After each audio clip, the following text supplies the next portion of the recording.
Hello guys, in this video I'm going to show you how to select the play mode on the Sygic application.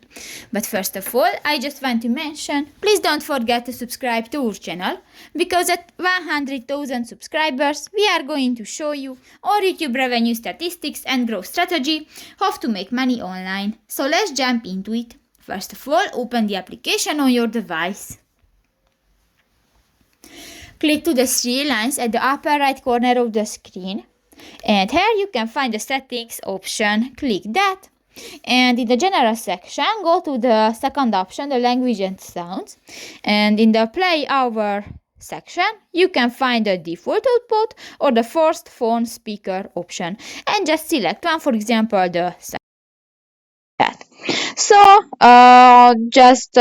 the application ignore Bluetooth, USB connection and play over phone speaker. This feature is currently experimental.